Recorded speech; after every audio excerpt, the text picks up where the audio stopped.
오늘 본문의 내용은 부활의 비극적인 자의 두 가지 예상 질문, 죽은 자들이 어떻게 살며 만일 부활한다면 어떤 몸의 상태를 지니게 되는가에 대해서 사도 바울이 성령의 가르치심을 따라 설명한 말씀의 내용입니다. 먼저 바울은 본문 36절에서 파종한 씨앗의 경우를 열어들면서 씨앗이 새로운 열매를 맺기 위해서는 각 식물의 씨앗들이 먼저 땅에 떨어져 죽어야만 가능하듯이 인간의 육체의 부활도 먼저는 죽음의 과정을 필연적으로 거쳐야 함을 설명하고요. 그 다음 본문 37절에서 그 신기운 씨앗이 죽어서 새로운 형태의 식물을 만들어내는 것입니다. 우리 육체 부활 이전의 상태와 이후의 상태가 분명히 다름을 설명합니다. 그 다음 본문 39절과 42절에서는 하나님께서 창조 질서를 통해서 모든 피조물들에게 각기 다른 다양한 형체를 주셨듯이 부활할 때도 하나님께서 죽기 전의 육체와는 비교할 수 없는 새로운 몸의 형체를 예비해 주신다는 것을 설명합니다. 그리고 본문 42절에서 이러한 하나님의 주권적인 능력으로 부활을 통해서 새롭게 변화될 육체의 상태를 현재의 육체와 비교하여 설명하면서 현재의 육체는 썩고 욕되며 약한 것이나 부활 후의 육체는 영원히 썩지 아니하며 영광스럽고 강하다. 그렇게 설명하고 있습니다. 이처럼 부활 이전의 육체의 상태와 부활한 육체의 상태를 뚜렷이 대조시켜서 바울은 이런 차이를 첫사람 아담과 마지막 아담이신 예수 그리스도를 비교하여 논리적으로 설명하고 있습니다. 첫사람 아담이 근본적으로 육에 속한 자이기 때문에 그 후손인 우리가 썩어 없어질 육신에 속한 것이라면 마지막 아담이신 예수 그리스도는 영과 하늘에 속한 분이시기 때문에 예수 그리스도와 연합한 우리도 장차 신령한 몸으로 변화되리라는 것을 본문 49절에서 마지막 49절까지 설명합니다. 오늘 시간에는 이런 바울의 부활에 관한 긴 변론의 내용을 통해서 우리가 성도의 소망에 관해서 교훈을 얻으려고 합니다. 성도가 이 땅의 육체로 짧은 한 세상을 살아가는 데 있어서 소망을 가지고 살아야 하는 이유가 무엇인가? 소망을 어디에 두고 살아야 하는가? 거기에 대해서 함께 살피며 교훈을 얻으려고 합니다. 결론부터 말씀드리면 성도가 이 땅에서 육체로 짧은 한 세상을 살아가는 데 있어서 소망을 가지고 살아야 하는 이유는 바로 이 부활과 영생에 관한 소망이 우리 하나님을 믿는 성도들에게 있기 때문이라는 사실입니다. 곧 이 말은 하나님의 자녀된 성도들이 이 부활과 영생에 관한 소망을 가지고 살아야 한다는 뜻입니다.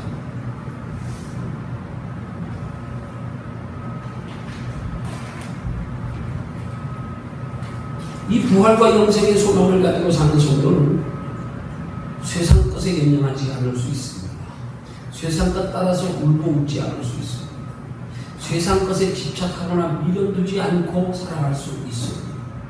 보는 것을 따라 살지 않고 보이지 않는 것을 따라 살아갈 수 있습니다. 육신의 육신으로 살지 않고 거룩한 육신으로 살아갈 수 있습니다.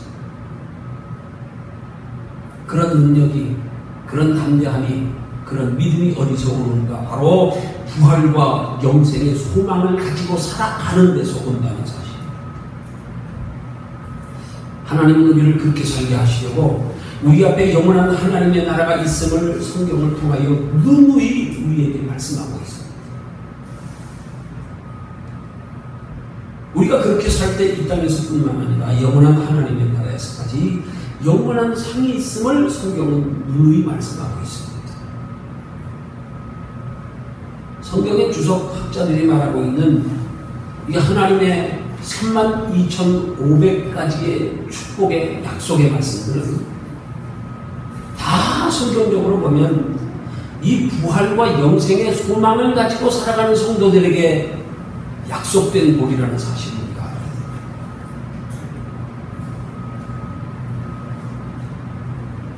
근데 우리는 자꾸 잊어버립니다. 부활과 영생의 소망을 두고 살아야 하는데 우리는 자꾸 잊어버리고 눈에 보이는 세상 것들의 소망을 두고 살아가게 될 때가 많단 말입니다.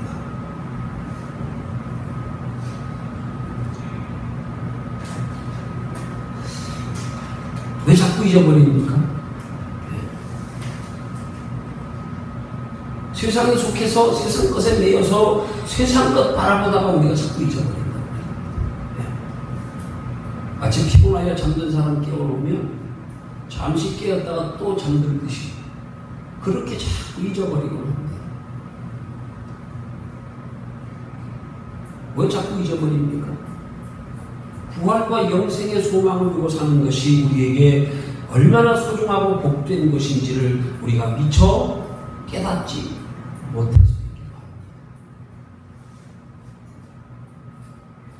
그래서 오늘 이 시간은 성도가 부활과 영생의 소망을 두고 살아야 하는 이유를 세 가지로 살펴보면서 우리의 소망을 새롭게 바르게 되돌리면서 그렇게 가지게 되는 시간 되기를 원합니다.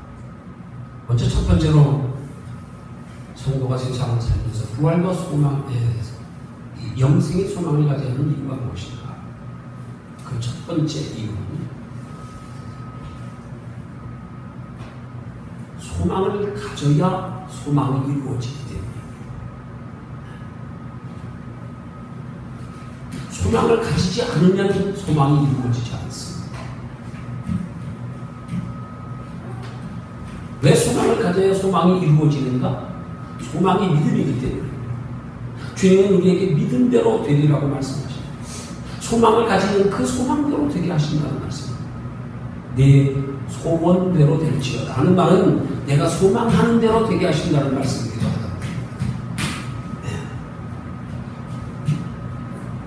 네. 소망은 우리의 소망하는 것에 대하여 기대하는 것이고 관심을 가지는 겁니다. 이 소망이 하나님의 자녀된 성도들에게 있어서는 삶의 목적과 이유가 되어야 됩니다. 여러분, 소망 없이 사는 사람들은요, 인생의 삶의 목적과 이유를 잃어버린 사람들입니다.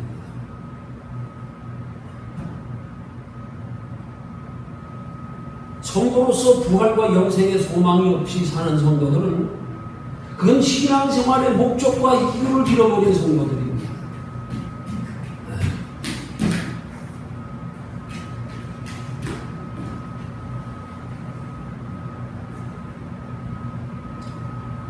사람은 어디에 소망을 두고 사는가, 어디에 관심을 가지고 사는가에 따라서 그 사람의 삶의 모습이 결정됩니다. 성도는 부활과 영생의 소망을 가지고 살아야 하고 살아가는 목적과 이유가 부활과 영생을 위한 것임이 될 때에 악하고 험난한 세상 가운데서 믿음 잃지 않고 하나님의 자녀답게 바로 살 수가 있습니다. 부활과 영생의 소망이 우리 믿음의 버팀목이 됩니다. 부활과 영생의 소망이 우리가 살면서 눈에 보이는 세상 것들로 낙심될 때에 그것들로 인하여 믿음을 잃지 않게 하는 위로와 소망의 버팀목이 되어야 합니다.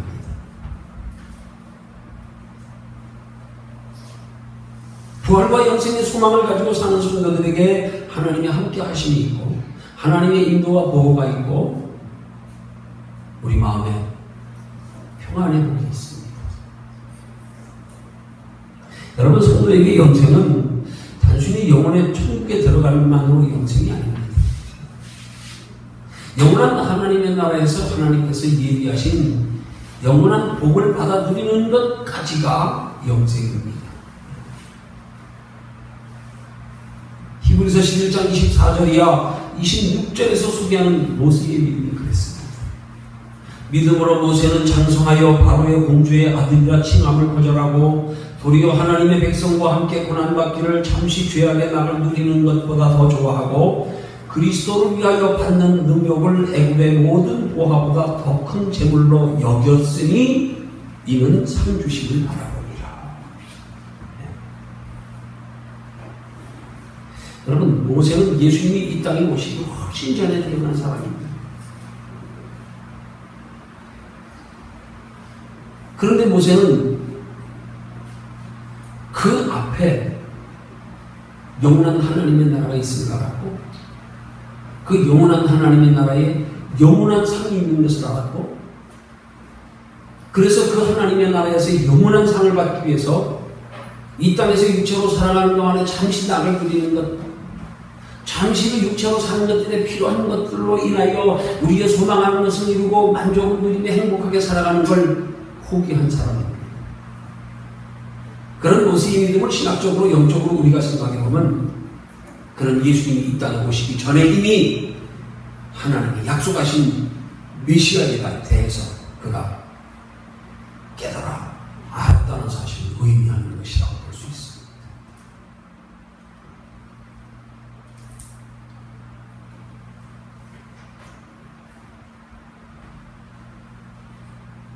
부활과 영생의 소망을 가지고 사는 것으로 저와 여러분들이 나를 이기고 세상을 이기고 정욕을 이겨서 날마다 믿음으로 승리하며 사는 저와 여러분들이 되시기를 주님의 이름으로 축원합니다.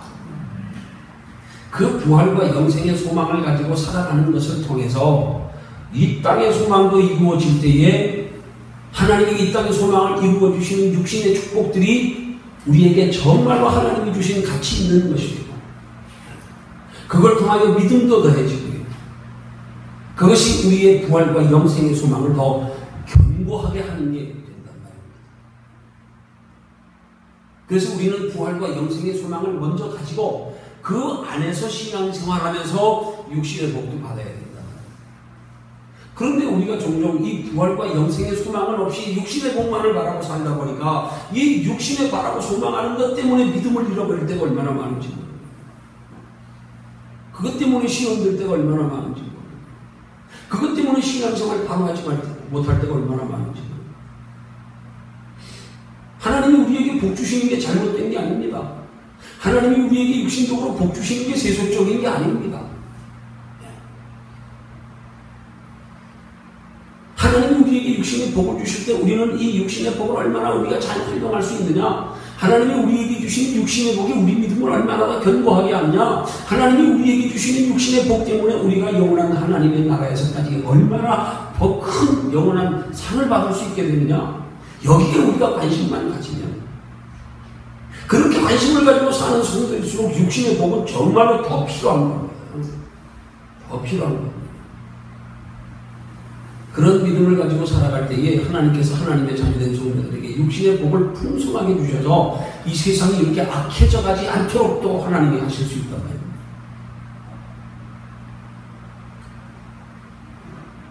부활과 영생의 소망을 가지고 살아가는 성도들에게 하나님 육신의 복을 풍성히 한번 줘보십시오. 그러면 그들이 이 세상 모든 영향력을 앞서서 좌우하는 사람들이 되지 않겠습니까? 그러면 이 세상이 그렇게까지 악해지진 않을 수 있잖아요. 근데 우리보다 믿지 않는 세상 사람들이 더 많은 세상 것들을 가지고 있기 때문에 점점 세상이 약해져 가는 거예요. 우리가 부활과 영생의 소망을 가지고 살아가는 것은 그것이 하나님의 나라의 영원한 상으로만이 아니라 이 세상도 변화시킬 수 있는 힘이 되는 것이 되겠습니다. 부활과 영생의 소망을 가지고 살아가는 사람에게 하나님이 복 주시면 절대 부활과 영생의 소망을 가지고 살아가는 사람이 육신의 복 가지고 세상에 머무르고 안주하고 세상에 쓰는 데만 풍성하게 안 쓴다. 그 주실수록 믿음도 견고해지지. 근데 우리는 자꾸 육신의 축복을 바라고 소망하면서 이 부활과 영생의 소망을 전제로 먼저 가진 상태에서 이 부활과 영생의 소망을 이루기 위한 목적으로, 그래서 우리가 육신의 복을 자꾸 관심 가지고 구해야 되는데 거기 소망을 둬야 되는데 부활과 영생의 소망은 전혀 가지지 않고 관심도 없고 육신의 복에만 관심을 가집니다. 그래서 우리가 하나님께 큰 복을 받을 수가 없고, 받아도 우리 믿음이 더하여지지 않고, 받아도 세상이 변화되지 않는다. 그래서 우리는 무엇보다 먼저 영생과 부활의 소망을 가지고 사는 것으로 하나님이 우리에게 복 주시니 나도 변화시키고 세상도 변화시키고, 그래서 영원한 하나님의 나라까지 영원한 상이 되게 만들어가는 그런 지혜로운 믿음의 신앙생활이 되시기를 주님의 이름으로 축원합니다. 그 다음 두 번째, 성도가 세상을 살면서 부활과 영생의 소망을 가져야 하는 두 번째 이유가 무엇인가? 부활과 영생의 소망을 가지는 그 안에서 새로운 소망이 생기기 때문입니다. 부활과 영생에 관한 소망이 우리에게 바른 소망, 새로운 소망을 만들어냅니다.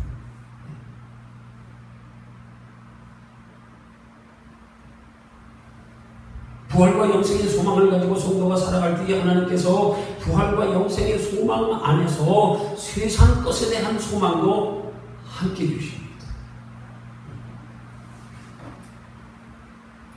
그 말씀이 마태복음 6장 33절 제가 자주 인용하는 말씀. 너희는 먼저 그의 나라와 그의 의를 구하라. 그리하면 이 모든 것을 너희에게 더하시리라. 세상 것에 대한 소망도 함께 주시는 거예요. 더하여 풍성하게 주리라. 더하여 우리가 부활과 영생의 소망을 가지고 살아가면 그 안에서 하나님 우리에게 주시는 복이 또 한 가지 있는데 그게 뭐냐면 위로와 평안의 복이랍니다.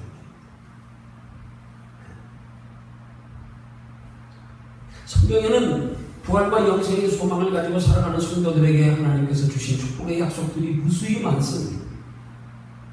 그 축복들을 결과해보면 먼저는 그런 부활과 영생의 소망을 가지고 살아가는 성도들에게 하나님은 영원한 하나님의 나라에서 영원한 복을 약속하시고요. 또 하나님을 섬기는 나라 백성들이 복을 받게 될 것을 말씀하시고요. 이 땅에서도 육신의 복을 받고 장수의 복을 받고 자녀 후손의 복을 받고 심령의 평안의 복을 받고 부활과 영생의 소망을 가지고 살아가는 사람들에게 하나님은 많은 복을 약속하셨습니다. 성경 주석자들이 말씀하고 있는 말하고 있는 32,500가지의 축복의 약속의 모든 전제 조건이 다 뭐냐면 이 그리하면이 뭐냐? 부활과 영생의 소망을 가지고 살면 그럼 하나님이 육신의 복들을 주시겠다는 말씀이라고 해석해도 결코 무리가 아닙니다.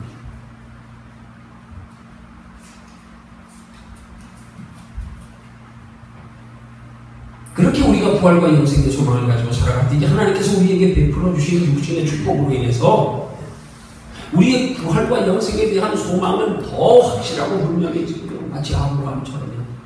그렇게 복 주었더니 보십시오. 영원한 하나님의 나라의 기업을 바라요. 더 믿음 견고해지듯이.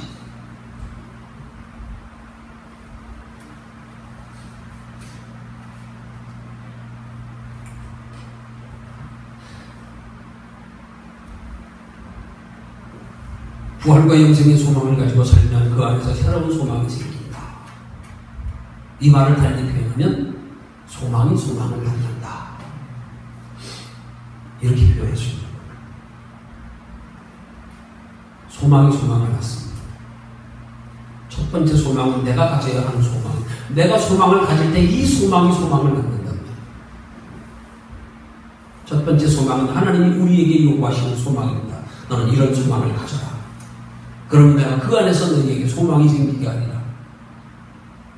그 하나님이 우리에게 첫 번째로 요구하시는 우리가 가지라고 하는 소망이 어떤 소망입니까? 그게 바로 부활과 영생에 대한 소망을 가지게 되는 거예요. 그러면 내가 그 소망 안에서 너희에게 더하여 소망이 생기게 하고 다른 소망도 생기게 하고 그 소망도 내가 다 이루어주리라. 너희가 먼저 가져야 할 것 부활과 영생에 관한 소망을 먼저 가져라. 그게 영적으로 그의 나라와 그의 의를 구하는 거예요. 세상 것에 먼저 소망 두지 말고요. 부활과 영생에 관한 소망을 먼저 가져라. 거기서 새로운 소망이 생기게 해라. 소망이 소망을 낳고 소망이 소망을 낳고 소망은 소망을 낳게 해라. 소망의 우선순위를 알아라. 첫 번째 씨앗은 내가 심는 겁니다. 내가 심을 때 다음번에 심을 수 있는 많은 씨앗들이 그 열매 가운데 들어있게 됩니다. 그럼 두 번째 심는 건 뭐예요? 두 번째는 하나님이 주신 것 가지고 심는 거란 말입니다. 물론 두 번째 심는 것도 내가 심어야지. 그러나 하나님은 우리가 첫 번째 것 가지고 하나님 앞에 심을 때에 그 첫 것에 대한 심음을 통하여 두 번째로 더 많은 열매와 수확을 거둘 수 있는 그 많은 씨앗들을 하나님이 주신다는 거예요.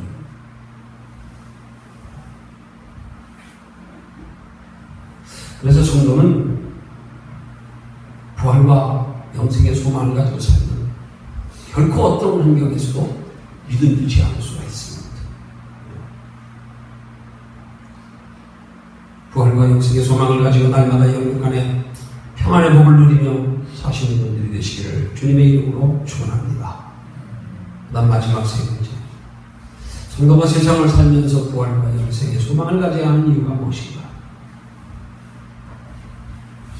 부활과 영생의 소망을 가질 때에 그 소망 안에서 현실을 극복할 수 있는 믿음의 힘이 생기기 때문입니다. 여러분, 낙심을 물리치고 극복하는 방법 중에 하나가 뭔지 아십니까? 그게 바로 더 큰 것에 소망을 가지는 겁니다. 그러면 전에 가졌던 소망에 대해서 낙심하다가 이게 아무것도 아닌 거예요. 왜? 더 큰 소망이 생겼습니다.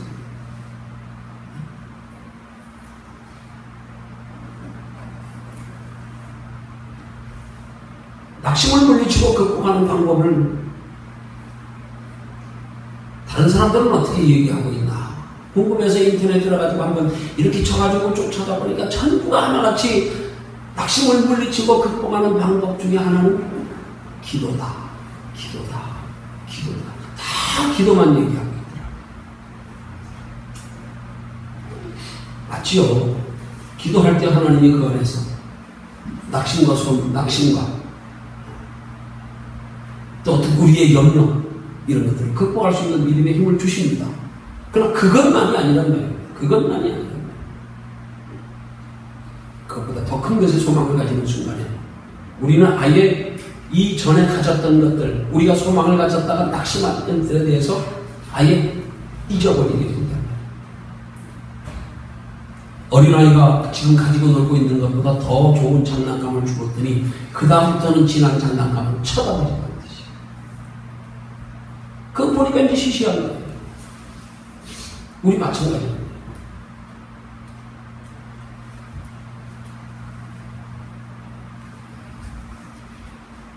우리가 소망하는 것들이 이루어지지 않아서 우리는 낙심하게 될 때에 우리는 빨리 그 소망 가졌던 것들에 대하여 이루어지지 않은 것들에 대해서 우리 집착을, 우리 관심을 빨리 버려야 됩니다. 빨리 끊어야 됩니다.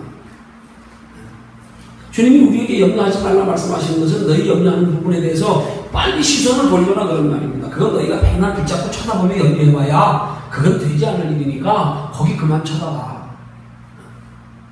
다른 데서 찾아, 다른 데서.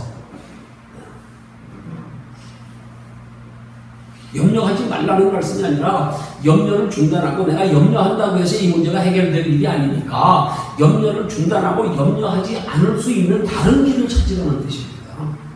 다른 길을 찾아라. 근데 우리는 한번 염려하면 낙심한 일이 생기면 그걸 붙들고 그걸 이겨 못 버려가지고 그걸 붙들고 밤새 씨름하고 전전긍긍하고 그것 때문에 더 큰 염려가 생기고 염려가 염려를 낳고 빨리 다녀 말입니다. 빨리 잊어버리고 새로운 걸 찾으란 말입니다. 그 염려를 잊어버리기 위해서 새로운 걸 찾으란 말입니다. 새로운 것에 소망을 두란 말입니다.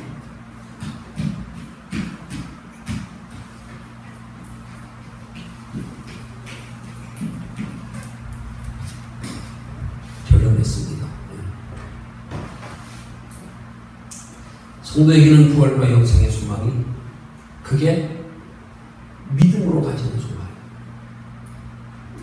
그냥 소망하고 다른 세상 소망과 다른 믿음으로 가지는 소망. 그건 부활과 영생에 대한 소망을 가지는 게 믿음으로 가지는 소망이라고 합니다. 그러면 이런 소망이 어디서 생기는가? 이런 소망은 우리가 소망을 하나님께 두는 것에서부터 생기는 거고 우리가 하나님을 찾고 의지하는 것에서부터 생기는 거고 우리가 하나님 앞에 나와서 예배를 부지런히 드리는 것에서 기도와 말씀을 통해서 우리의 믿음이 자라가면서 부활과 영생의 소망은 싹이 트고 자라가는 줄로 믿으시기를 주님의 이름으로 축원합니다. 성도의 신앙생활은 어떤 면에서는 소망을 만들어가는 신앙생활입니다. 소망을 만들어가기 위해서 소망의 씨앗이 무엇부터 시작되느냐? 부활과 영생에 대한 소망에서부터 시작돼요. 그동안 우리가 어디에 소망을 가지고 살아왔습니까? 이걸 바꾸십시오. 이 처음부터 바꾸십시오. 아, 우리가 처음에 출발이 잘못됐구나. 시작이 잘못됐구나. 그거 하나 단추 바로 끼우지 못하니까 다른 단추 딱 따라서 엉뚱한데 끼워지는 것처럼 하나님의 자녀된 성도는 부활과 영생의 소망을 두는 것에서부터 신앙생활이 시작돼야 이게 바른 소망이고, 이 소망이 소망을 낳고 소망을 낳고, 이 소망이 육신의 소망도 이루어지게 하고, 이 소망을 통해서 육신의 소망이 이루어지는 것이 더하여서 부활과 영생에 대한 소망을 더 크게 만들고, 그 결과가 하나님의 나라에까지 영원히 이루어지고 이 땅에서도 육신으로 더 풍성하게 이루어지는 건데, 자꾸 우리는 지금 신앙생활에서 첫 단추를 지금 잘못 끼우고 있다는 사실을 모르고 살고 있단 말입니다. 아, 성도의 바른 신앙생활, 바른 복된 신앙생활, 더 크고 영원한 복을 받기 위한 신앙생활, 이 땅에서도 풍성한 복을 받는 신앙생활 첫 단추를 잘 끼워야 되는 거예요. 소망을 바르게 가져야 되는 거예요. 그게 뭡니까? 부활과 영생에 관한 소망을 가지는 것에부터 신앙생활은 시작돼야 된다.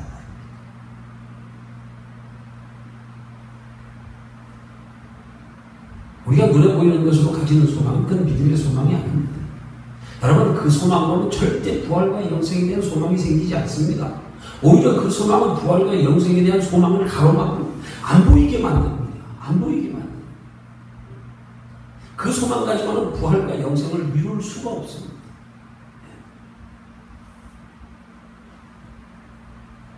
그러므로 우리가 이 부활과 영생의 소망을 가지고 살아가는 신앙생활을 느끼기 위해서 소망을 하나님께 두는 것으로, 힘들고 어렵고 낙심이 되는 일이 있을 때마다 하나님을 의지하고 찾는 것으로, 또 열심히 있는 신앙생활로 부활과 영생의 소망이 우리 안에 생겨지게 해서